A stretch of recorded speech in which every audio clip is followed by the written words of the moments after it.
If you have ever found yourself in a budget disaster, after watching this video, you will realize you are not alone, because my budget was a complete mess after I retired. For almost a year after retirement, I kept dealing with bills and everything the same way I had when I was working. I was used to having two personal checking accounts at different banks for different reasons. And I also had, a business bank account, which I no longer had after I retired. But I was used to just paying bills depending on which account had the money for it. And once in a while it would get a little tight, but it was never a problem. It always evened out. Everything got paid on time. And that continued to work for almost a year, not quite a year. And then after about 11 months, I suddenly realized I did not have enough money in either account to pay all the bills, because I suddenly had an extra $600 debt that I thought had been paid but had not. And I had 2 months to pay it. So that was $300 one month, $300 the next. And I thought that was my only problem. But after I'd paid that $300 2 months in a row, I thought the next month would be fine. I would be back to normal. And so that third month, I spent $300 on groceries because I thought I had an extra $300 in my budget. But I did not. I had gotten through that 2 months by delaying some payments and borrowing a small amount of money from one of my kids. But when that third month came and I spent that $300 on groceries, I did not have enough money for my bills again. And that's when I realized I had to get serious, because if I couldn't afford to buy $300 worth of groceries in a month, then there was a big problem. And so the first step I took was outlining all my bills and dividing them between my two checking accounts that I still had. And it took a few months to get it all in order, because the deposits in those two accounts came at different times of the month. My one smaller pension came in at the beginning of the month, and my Social Security came in the middle of the month. And so it was kind of like, kind of going back and forth as to when I had the money in the account. But I eventually got the bills separated so that I was paying, all of them out of one or the other on a fairly routine basis. Once in a while I had to move one around. But the first thing I had to do in getting my budget under control was set up a spreadsheet. See if we can get all of that in screen. Okay, so my budget spreadsheets, I had to set up two because I had two different checking accounts at they were at different banks. And I had to do each one separate because the money came in at different times of the month. So for each spreadsheet, I started with a description for the first column. The first entry was my over-under from the month previous. So if I carried over a little bit of money, I added it in the beginning. If I was a little bit under because it hadn't bounced, but the bill for that month hadn't yet come, because there were some bills right at the cusp, then I would put it here as an under. Then I would put the main deposit. And after that, I would put any transfers I had to take from my other bank account. Now that I'm working again, I have two other entries on one of the accounts because I have my paychecks going into just one account. And so I have a line for paycheck 1 and paycheck 2. And under that, I do a total of all my deposits for the month. That's how much money I have to work with. And I'm still not sure if you can actually read this. Let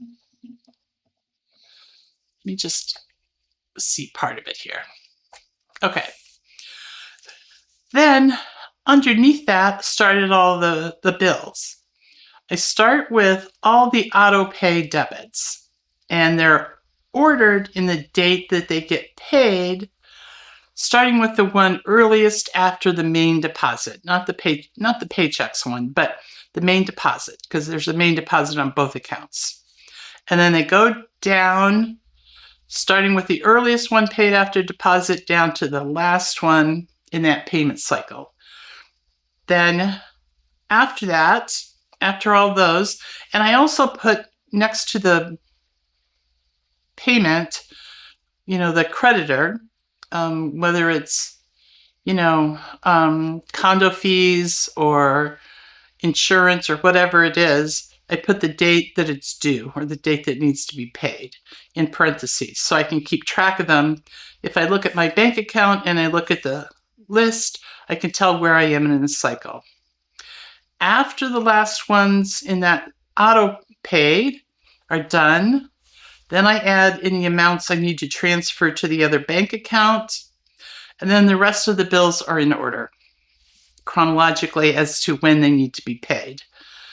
I start with the one account I transfer money into a savings account now that I'm trying to build up an emergency fund. That's not on both accounts, that's just on one. And then the bills, I choose the amount each month to pay. This is getting a smaller category because now that I'm doing the snowball debt payment, most of those are on auto pay back up here on the minimum amount. I did not used to do minimum amounts on everything. Then there are bills that are only come out like quarterly or yearly, and those took a while to catch them all and to put them in because you'd forget about them, especially if they're yearly bills.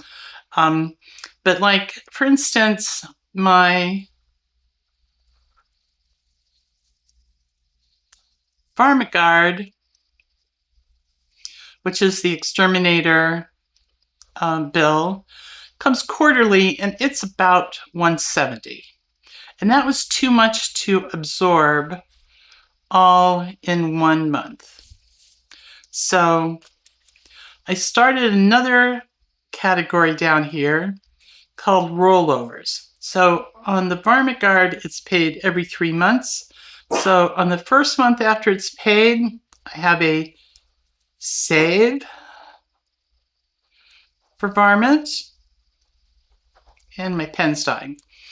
And I take 60 and save it. It's going to be on the rollover, but I'm taking it from that month's budget. The next month, let's see if I can move this over. The next month, I'll have 120 in the budget. That will include the 60 rollover and 60 new. And then on the third month, I have the actual Varmint Guard bill, and I put a 0 for save for Varmint Guard. And I do that cycle every 3 months so that when I have to pay that 170, I've already got 120 of it saved up from previous months. And so that one was my biggest quarterly problem. I also have some quarterly bills for Wondershare, which is my video editing program. But it's not as big amount, so I just put it in, like if it's, I can't remember, if it's like 43, then I'll just do 0, 0, and then I know when 43 is coming up again.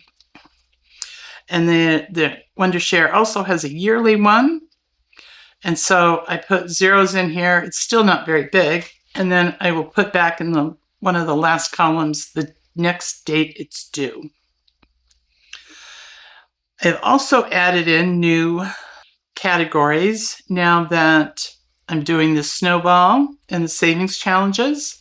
So up here, like before the auto debit payments, I've added in a category for the snowball add-in. So I remember to budget for that, and then it just gets paid to whatever bill it's going on, but it's in the budget. In addition to the regular payment, we've got the snowball payment, and then I've got the savings challenges payments.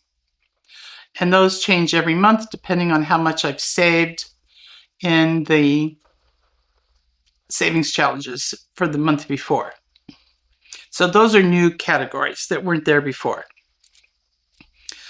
And this system has been working for me, and because it's a spreadsheet, it's easy to change it up.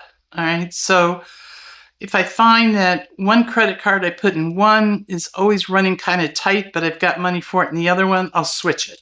Take one credit card from one bank account and put it on the list for the other one. And now I've got it pretty much set. The only other problem I had with this was my electric bill came in at the very end of the month. And so it was being paid out of the account that gets the deposit at the beginning of the month. But sometimes it came out, and that count I keep because my deposit shows up 2 days early. And so the electric bill, I was running into problems because sometimes it came in the month before at the very end of the month, and sometimes it came in the next month at the very beginning.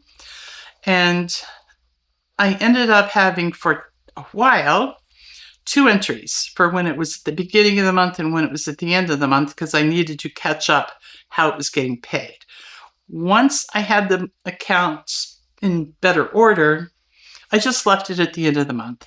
All right. And then if it didn't come in until the next month, it would show up that money. Say there was 200, the bill was going to be 200 and it hadn't gotten paid yet because it hadn't come out by the time that month was over.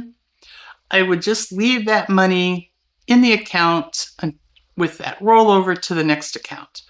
Also, there were some credit cards that on my Social Security account, Social Security change is mine's a third Wednesday of every month.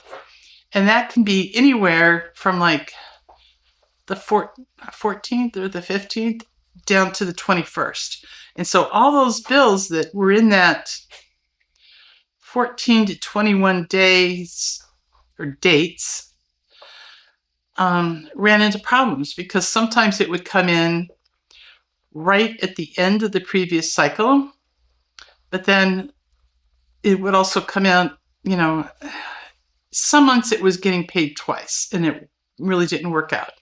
So I changed all of those that I could change to the 22nd because that's always after the deposit. No matter when it is, the money's always in there by the 22nd.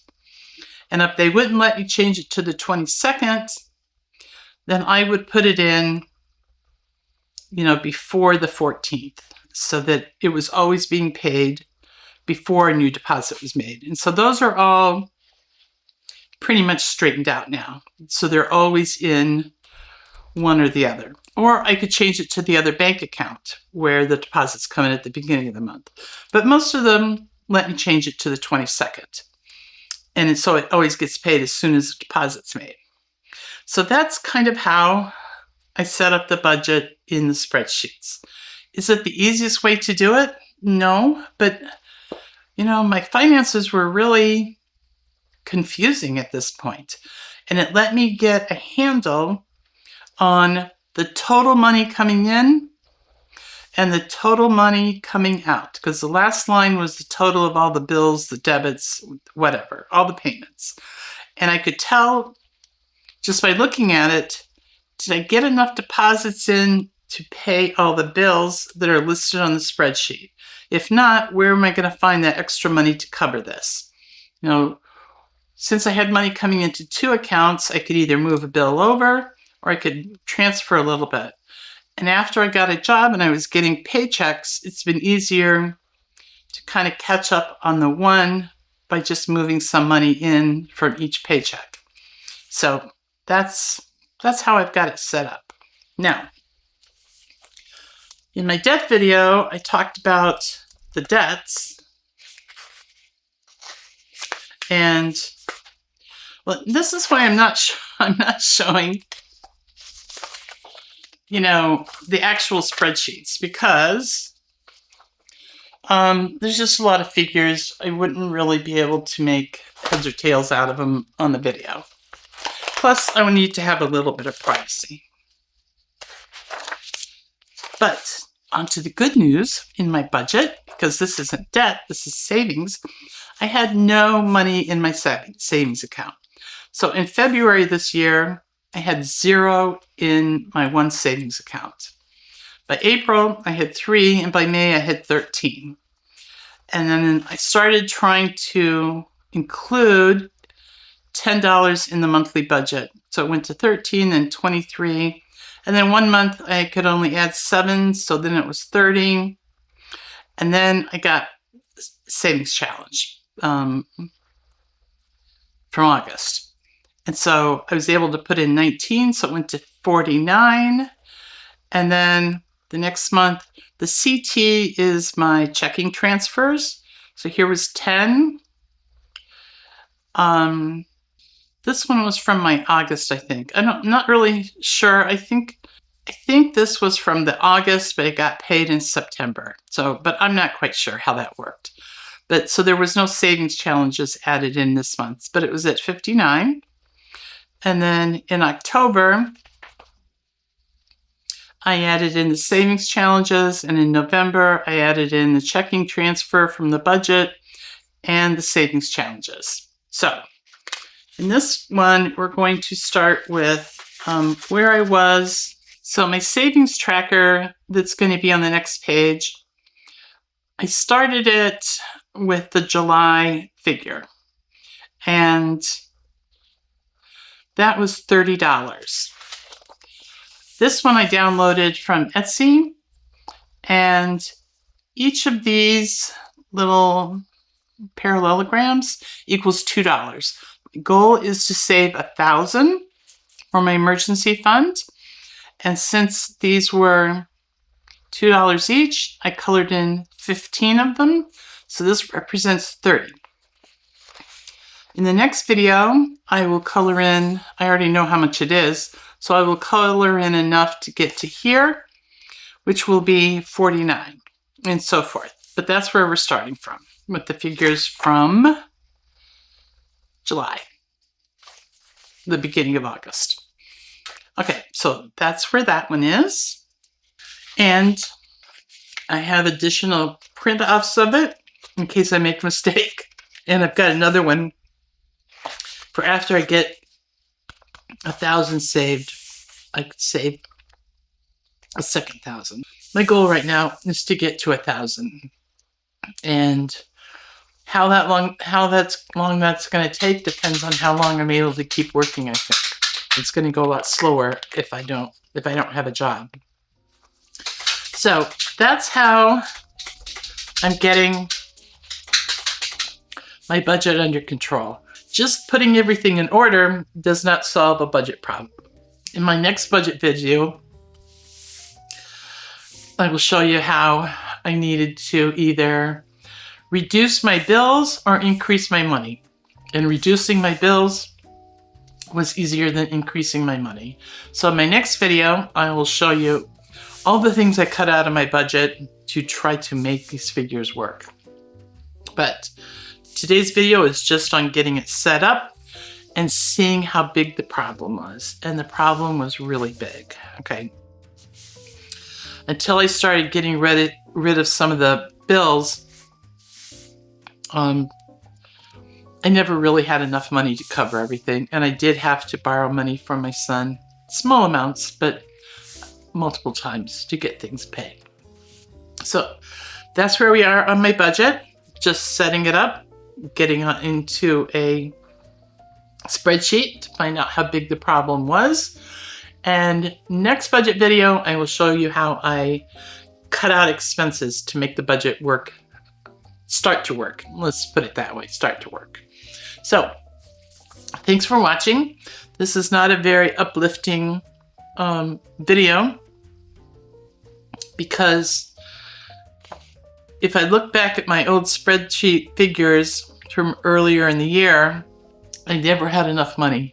I never had enough money to pay the bills without kind of like borrowing Peter to pay Paul by moving the money around. And that wasn't really paying everything. It was just kind of working the payment dates and borrowing money from one of my kids, which is not something I want to do in retirement. So that's where this one ends. It was painful to talk about. Hopefully I'll have some better visuals for you next time. And next week for my third video, I'll be back to my debt journey, which is a lot more uplifting than my budget video. So thanks for watching. If you've got a budget disaster and you want to share, leave a comment. If you empathize with me at all, leave a comment. Otherwise, like the video. Thank you for watching. Subscribe if you want. My debt and budget videos will be in a different playlist on my channel, so you can watch those separate from the savings challenges if you wish. And I will see you next week for Mini Monday. Bye.